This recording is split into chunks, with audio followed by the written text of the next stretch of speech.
Andito po tayo sa Ayala Triangle Gardens para hanapan ng girlfriend ng aming best friend na si Ito na si Jovel. Job!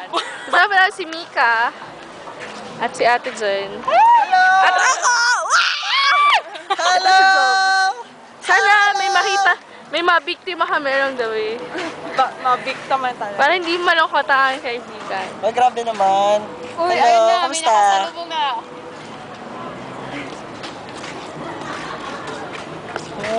Isa-isa lang. Interview na. Isa lang. Isa lang.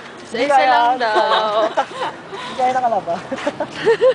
Hindi pala kaya. Ganyan. Ganyan ang alaman ng laki. Interviewin po natin si Jovelan kung ano nga ba para sa kanya ang tunay na sukatan ng kaligayahan.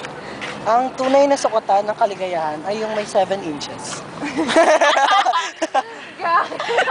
Bakit? Ano 7 inches? May 7 inches na ruler, na paa, na kamay, daliri, ulo, at Alam mo? Paa. May ganun talaga. naulit na. Uy, ano ba yan? Ba't may basa? Wait lang. Lakas ang trip ni Zane. Kailan kaya magkakaroon ng tao na Lakas ng si Job ng tao magsisintas ng sapatos niya? I mean, ipagsisintas niya ng sapatos pag naalis si Job. Babysitter! Mukha ba kang babysitter? Oh, hindi.